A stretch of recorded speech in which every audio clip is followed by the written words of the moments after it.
Hello friends, welcome to our channel. இன்றைக்கி நம்ம சேனலில் என்ன வீடியோ பார்க்க போகிறோன்னு பார்த்தீங்கன்னா, மாருதி ஈக்கோ காரில் த்ராட்டில் வந்து ஸ்டக் ஆகிட்டு, அதனால் என்ன பண்ண போகிறோம் அப்படின்னு சொல்லி பார்த்தீங்கன்னா, த்ராட்டில் பாடியை கலத்தி க்ளீன் பண்ண போகிறோம். ஆல்ரெடி நம்ம ஏர் ஃபில்ட்ரு, அது மாதிரி ஏர் ஃபில்ட்ரு, த்ராட்டில் பாடி கனெக்ட் பண்ணக்கூடிய ஓஸு 2 ஸ்க்ரூ தான் இருக்கும், அதை ரிமூவ் பண்ணியாச்சு. ஏர் ஃபில்ட்ரு ஹவுசிங்கு எல்லாம் தனியாக கலத்தி போட்டாச்சு. இதான் அந்த த்ராட்டில் பாடி. த்ராட்டில் பாடியில் ஆக்சிலரேட்டர் கொடுக்கும்போது இதுதான் மூவ் ஆகும். ஆனால் பாருங்கள், மூவே ஆக மாட்டுக்கு. பாருங்கள், ஸ்டக் ஆகிட்டு. இப்போ இதை தான் சரி பண்ண போகிறோம். இதை கலத்தி தான் சரி பண்ணணும். இந்த நட்டு, இதுக்கு கீழே உள்ள ஒரு நட்டு, இந்த போல்ட்டு, அதுக்கு கீழே உள்ள போல்ட்டு, இந்த 4 போல்ட்டையும் லூஸ் பண்ணிங்கன்னா இந்த த்ராட்டில் பாடி தனியாக வந்துடும். இந்த ஃபுல் யூனிட்டு, இந்த இதுலேருந்து இது வர. அதுக்கு முன்னாடி சென்சார் ஒயரெல்லாம் கலத்தி விட்டுறணும். கலத்தி நம்ம திண்ணரை வச்சு க்ளீன் பண்ண போகிறோம். இப்போ ஸ்டார்ட் பண்ணி காமிக்க பாருங்க. இதனால் என்ன ஸ்டார்ட்லாம் ஆகும், ரேசிங் ஆகாது.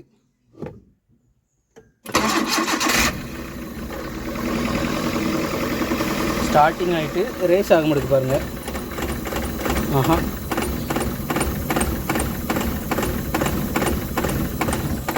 ரேஸ் பண்ண முடியாது. இதுதான் கம்ப்ளைண்ட்டு.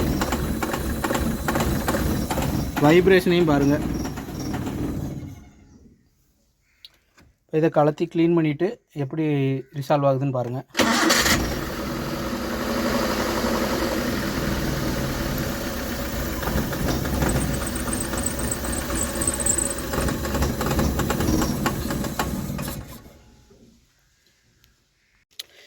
இப்போ இது வந்து கேஸ் வண்டி அப்படிங்கிறதுனால தான் அந்த கேஸோட இன்லெட் வந்து இதில் ஒரு கனெக்ஷன் மாதிரி கொடுத்துருப்பாங்க. இல்லைன்னா அந்த ஓஸ் வந்து டைரெக்டாக அந்த இடத்துல கனெக்ட் ஆகும். இப்போ ஒரு இதை வந்து லூஸ் பண்ணியாச்சு. 12-13 நம்பர் தான். கலத்துற போல்ட் எல்லாத்தையுமே பத்திரமா வச்சுக்கணும்.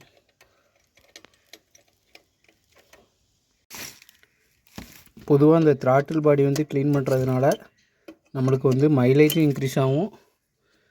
க்ளீன் பண்ணணும் கண்டிப்பாக. ஏன்னா பெட்ரோலு, கேஸ், மாய்ஸ்சர்லாம் உள்ளே போய் பிளாக் ஆகும். அதனால் நம்மளுக்கு மைலேஜ் குறையும். மைலேஜ் இன்க்ரீஸ் ஆகும் கண்டிப்பாக. நம்மளுக்கு இன்ஜின் ஆர்பிஎம் வந்து ஏறி இறங்கிச்சினாலும் அந்த ப்ராப்ளம் சரியாகும். ஐடலிங் ப்ராப்ளம் சரியாகும். பிக்கப் நல்லாயிருக்கும். இது ரொம்ப சிம்பிள் தான். கலத்தி அப்படியே டர்பன்டைன் வச்சு க்ளீன் பண்ணலாம். இல்லைன்னா WD-40 கார்பரேட்டர் க்ளீனர் இந்த மாதிரிலாம் வச்சு க்ளீன் பண்ணிக்கலாம். த்ராட்டில் பாடி க்ளீனர்னே தனியாக வரும்.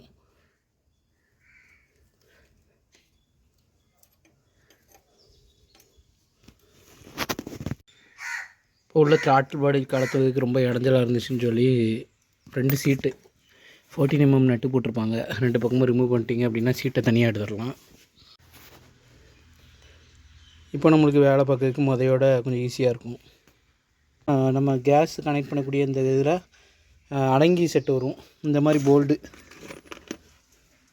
இந்த மாதிரி போல்டு வந்து 1, 2, 3 இடத்துல கொடுத்துருப்பாங்க. அந்த 3ஐயும் ரிமூவ் பண்ணால் தான் இதை வெளியே எடுக்க முடியும். இந்த அடங்கி தேவைப்படுறவங்களுக்கு நான் அதை வீடியோவில் கொடுத்துருக்கேன். த்ராட்டில் பாடி க்ளீனரும் கொடுத்துருக்கேன்.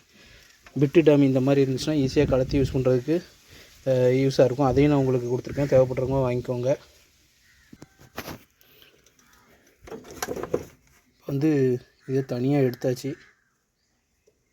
இங்கே பாருங்கள், வேப்பரான மாதிரி எப்படி இருக்குது அப்படின்னு சொல்லிட்டு. கேஸு கனெக்ட் பண்ணுறதுனால இந்த மாதிரி அந்த வேப்பர் இங்கே வருது. இப்போ இதை ஈஸியாக ரிமூவ் பண்ணிடலாம். ஃப்ரெண்ட்ஸ், இப்போ பார்த்திங்கன்னா நம்ம த்ராட்டில் பாடியில் வரக்கூடிய 4 போல்டு, 2 போல்டு 2 நட்டையுமே ரிமூவ் பண்ணியாச்சு. பிட்டு டம்மி போட்டு தான் லூஸ் பண்ணணும், ஈஸியாக இருக்கும். அதே மாதிரி இதில் வரக்கூடிய மேப் சென்சார் ஒயரை கலத்தி விட்றணும். இப்போ பாருங்கள், கலத்தி விட்ருங்க பாருங்கள், ஈஸி தான். இந்த கிளிப்பு இருக்குது பார்த்திங்களா, இந்த கனெக்டர் இப்படி அமுக்கிட்டு இழுத்திங்கன்னா வந்துடும். அதே மாதிரி ஆக்சிலரேட்டர் கேபிளையும் நம்ம ரிமூவ் பண்ணி விட்டுறணும். 12mm நட்டை 2 லூஸ் பண்ணிட்டு கேபிளை இந்த இது வழியாக எடுத்துக்கலாம். இப்போ இது எடுத்துட வேண்டி தான். போல்டு எல்லாம் கலத்தினோன்னு இதாச்சு. அந்த கேபிள் லாக் ஆகிருக்கக்கூடிய இடம் இந்த இடத்துல தான் லாக் ஆகிருக்கும். இதில் ஒரு 13mm நட்டு வரும், அதை லூஸ் பண்ணிட்டேன். இப்போ நம்மளுக்குள்ள கம்ப்ளைண்ட் என்ன அப்படின்னு சொல்லி பார்த்திங்கன்னா, இந்த இதுதான் பட்டர்ஃப்ளை. இந்த பட்டர்ஃப்ளை வந்து ஷேக்கே ஆகவே முடுக்கு. இப்போ இதுதான் நம்மளுக்கு ரேஸ் பண்ணக்கூடியது. இந்த ஆக்சிலேட்டர் கொடுக்கும்போது பெடல் வந்து இந்த இடத்துல தான் இதாகிருக்கும் ஒயரு. இப்போ இதை இந்த பாருங்கள், என்ன தமுக்குனாலும் இந்த பட்டர்ஃப்ளை ஷேக்காக முடுக்கு. அதனால தான் நம்மளுக்கு வண்டி ஆஃப் ஆகிடுது. அந்த ப்ராப்ளம், ரேசிங்கே ஆகாது. இப்போ அதே மாதிரி இந்த இதில் வரக்கூடிய சென்சார்ஸ், இப்போ த்ராட்டில் பாடியில் பார்த்திங்கன்னா 2 சென்சார் வருது. அதில் ஒன்று வந்து ஆக்சுவேட்ரு. இப்போ இந்த 2 கனெக்டரையுமே நம்ம ரிமூவ் பண்ணி விடணும்.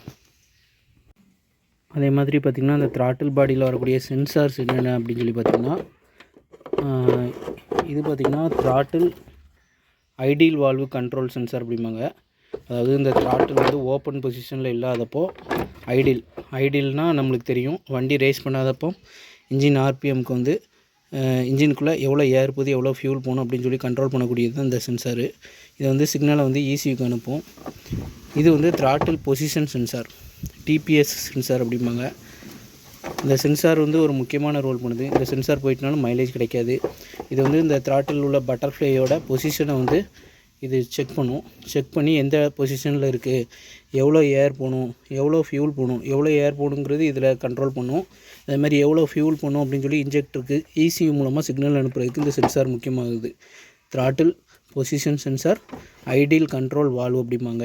இதை ஆக்சுவலாக ஒரு ஆக்சுவேட்டர் சென்சார்னு சொல்லக்கூடியது. அதுமாதிரி இது வந்து மாஸ் ஏர்ஃப்ளோ சென்சார், இல்லை manifold air pressure sensor. Mass airflow sensor வந்து நம்மளுக்கு ஏர் ஃபில்டருக்குள்ளே இருக்கும். சென்சார்ஸ் கம்ப்ளைண்ட் இருந்துச்சுனாலும் நம்மளுக்கு வண்டி வந்து ப்ராப்பராக பிக்கப் இருக்காது. ஐடியல் கம்ப்ளைண்ட்டு, அதே மாதிரி பார்த்திங்கன்னா ரேசிங் ப்ராப்ளம், ஸ்டார்டிங் கம்ப்ளைண்ட்டு, இந்த மாதிரி ப்ராப்ளம்லாம் வரும். இது எவ்வளோ டஸ்ட் இருக்குதுன்னு பாருங்கள். உள்ளேயும் பார்த்திங்கன்னா இதை ஃபுல்லாக க்ளீன் பண்ணணும். பேக்கிங் டேமேஜ் ஆகலைன்னா அப்படியே வச்சு மாட்டிட வேண்டியதான். இப்போ இந்த கனெக்டர்ஸை வந்து நம்ம ரிமூவ் பண்ணலாம். அதில் உள்ள மாதிரி தான். இதை அமுக்கிட்டு இப்படி ரிமூவ் பண்ணால் இது வெளியே வந்துடும். அவ்வளோதான், சரிங்களா? இப்படி எடுத்துடலாம். அதே மாதிரி தான் இதுவும் இப்படி அமுக்கிட்டு இப்படி இழுக்கணும். ஒயர் கட் ஆகிடக்கூடாது. அவ்வளோதான். இப்போ பார்த்திங்கன்னா 2 சென்சார்லேயுமே நம்ம கலத்தி விட்ட உடனே இந்த ஒயர் எதுவும் கட் ஆகிருக்கான்னு சொல்லி செக் பண்ணணும். பொதுவாக சென்சார் கம்ப்ளைண்ட்னாலே இந்த கனெக்டரில் வரக்கூடிய ஒயர் ஃபஸ்ட்டு டேமேஜ் ஆகிருக்கா அப்படின்னு சொல்லி செக் பண்ணணும். சில நேரம் அந்த கனெக்டரில் இந்த இதெல்லாம் லூஸ் கனெக்ஷனில் இருந்துச்சுன்னா இதில் ஒரு கம்பி வச்சு டைட் பண்ணோன்னா நம்மளுக்கு அந்த ப்ராப்ளம்லாம் சார்ட் அவுட் ஆயிரும். அதே மாதிரி சென்சார் உள்ள டேமேஜ் ஆகிருக்கான்னு சொல்லி இப்போ செக் பண்ணணும். இப்போ இதை கலத்தி நம்ம கம்ப்ளீட்டாக க்ளீன் பண்ணணும். டர்பன்டைன் வச்சு தான் க்ளீன் பண்ண போகிறோம். அது எப்படின்னு சொல்லி பார்க்கலாம். எல்லா டிஸ்டன்ஸ் சீஸானால் எப்படி இருக்குமோ அந்த மாதிரி இருக்குது.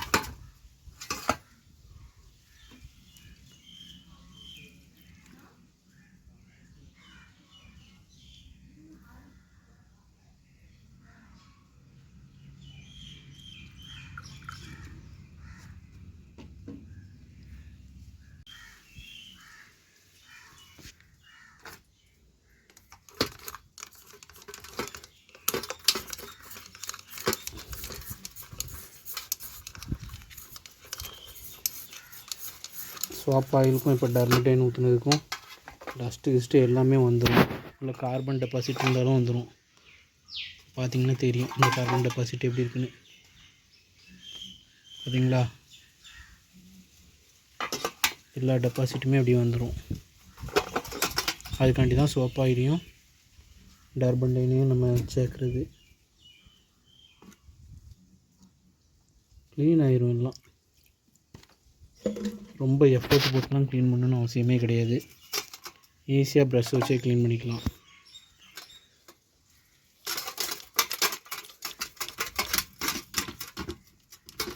WD-40 என்ன எஃபெக்ட்டோ அதே எஃபெக்ட் இது கொடுக்கும்.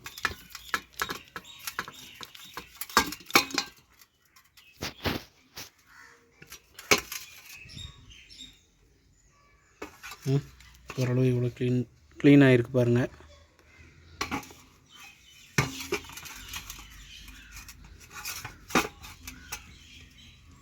இன்னுமே டைட்டாக தான் இருக்குது ஃப்ரெண்ட்ஸ். இப்போ பார்த்திங்கன்னா தின்னரில் ஊற வச்சு பட்டர்ஃப்ளையை வந்து ஃப்ரீயாக ஆக்கிட்டேன்.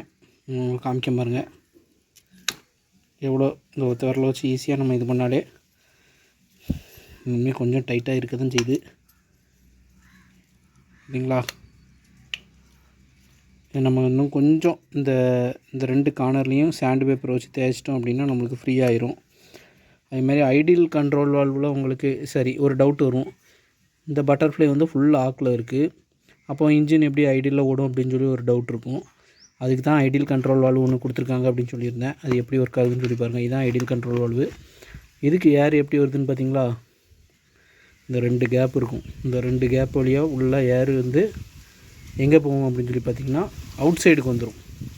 ஆல்ரெடி நம்மளுக்கு வந்து இந்த ஃப்ரண்ட் சைடில் தான் ஏர் ஃபில்ட்ரு ஹவுசிங் உட்காந்துருக்கும். அதனால் நம்மளுக்கு நார்மலாக ரேஸ் பண்ணும்போது ஏர் ஃபில்ட்ரு வழியாக ஏர் உள்ளே போகும். ஐடியில் இருக்கும்போது என்ன ஆகும் அப்படின்னு சொல்லி பார்த்திங்கன்னா, நம்ம ஐடியல் கண்ட்ரோல் வால்வ்லேருந்து ஏர் உள்ளே வந்து டைரெக்டாக பட்டர்ஃப்ளை ஓப்பன் ஆகலைனாலும் உள்ளே ஏர் போய் வண்டி இன்ஜின் ஆர்பிஎம் வந்து ரன்னிங்லேயே இருக்கும். அந்த இதை தான் நல்லா க்ளீன் பண்ணணும் ஐடியல் ப்ராப்ளம் இருக்கிறவங்க. அதுக்காண்டி தான் மெயினாக சொல்கிறேன். இந்த பாருங்கள் எவ்வளோ கார்பன் எடுத்திருக்கேன் அப்படின்னு. இன்னும் அடுத்து வந்து ஃபுல்லாக இன்னும் நல்லா ஸ்ப்ரே பண்ணி விட்றணும். இந்த மாதிரி ஃபுல் எல்லா இடத்துலையும் இந்த மாதிரி கம்ப்ளீட்டாக ஸ்ப்ரே பண்ணி தொடச்சிட்டிங்க அப்படின்னா புதுசு மாதிரி ஆயிரும். வண்டி ஓட்டும் போதே அந்த ஃபீல் தெரியும் உங்களுக்கு.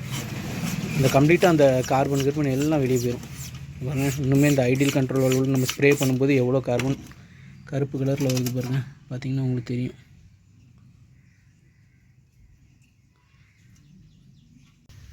திருப்பி அதே மாதிரி கம்ப்ளைண்ட் வரக்கூடாது அப்படின்னா அந்த பட்டர்ஃப்ளை இப்படி பிடிச்சிட்டு அந்த பட்டர்ஃப்ளைக்கு 2 எண்டுலுமே உப்பு தாளை வச்சு நல்லா சாண்டிங் பண்ணிடணும்.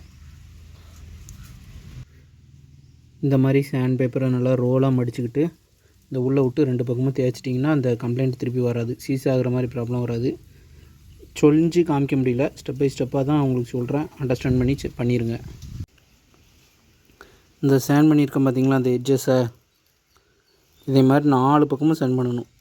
இந்த சைடு அதே மாதிரி அதுக்கு ஆப்போசிட் சைடு. அப்போ தான் அது ஃப்ரீயாக இருக்கும். ஃப்ரெண்ட்ஸ், ஃபைனலாக பார்த்திங்கன்னா நல்லா க்ளீன் பண்ணி ஃப்ரீ பண்ணியாச்சு. எவ்வளோ கார்பன் பாருங்கள். இந்த கலரில் ஒயிட் கலரில் இருந்தது, எவ்வளோ கார்பன் ஃபார்ம் ஆகிருக்கு அப்படின்னு சொல்லி பாருங்கள். பார்த்திங்கன்னா த்ராட்டில் எவ்வளோ ஸ்டக் ஆகிருந்துச்சி ஸ்டார்டிங்கில் பாருங்கள். பட்டர்ஃப்ளை வந்து நல்லா க்ளீன் பண்ணியாச்சு. அந்த கார்பன் டெபாசிட்டு வண்டி ஓட்டுறதுக்கே நல்லாயிருக்கும். நல்லா க்ளீன் பண்ணதுக்கப்புறம் எவ்வளோ கறின்னு இருந்துச்சு, எப்படி இருக்குது பாருங்கள் உள்ளே. இதே மாதிரி அந்த இன்லெட்டில் மேனிபோலில் வரக்கூடியதுலேயும் நல்லா க்ளீன் பண்ணிடணும். க்ளீன் பண்ணிவிட்டு அப்படியே மாட்ட வேண்டியது. ஃப்ரெண்ட்ஸ், த்ராட்டில் பாடியை பார்த்திங்கன்னா எப்படி கலத்தணுமோ அதே மாதிரி மாட்டிட வேண்டியதான். எல்லா போல்ட்டு எல்லா நட்டையும் போட்டு மாட்டிடணும். பேஸ்ட்டு போடணுன்னு கூட அவசியம் இல்லை, நல்லா டைட் பண்ணிட்டாலே போதும்.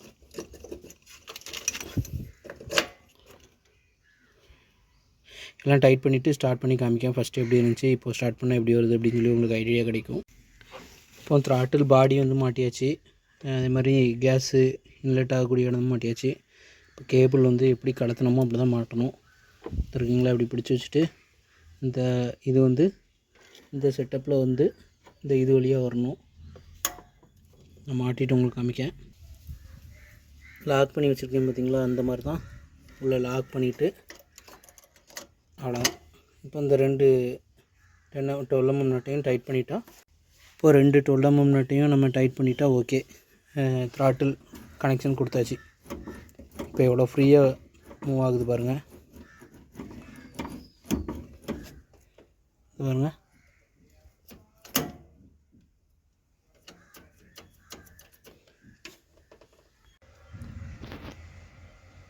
ஃப்ரெண்ட்ஸ், ஃபைனலாக பார்த்திங்கன்னா த்ராட்டில் பாடி அதே மாதிரி எல்பிஜி கனெக்ஷன் எல்லாமே கொடுத்தாச்சு. இப்போ எப்படி ஓடுது அப்படின்னு சொல்லி பாருங்கள்.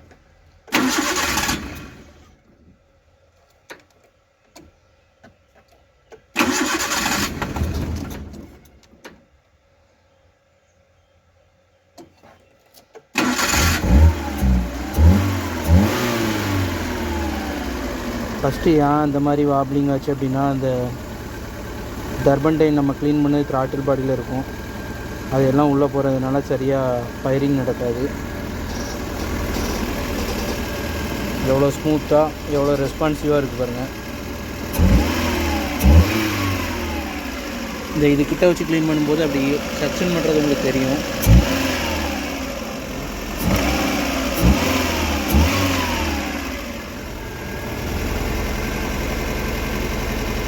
ஏசி போட்டாலும் ஆஃப் ஆகாது. இப்போ ஏசி ஆன் பண்ணுறேன்.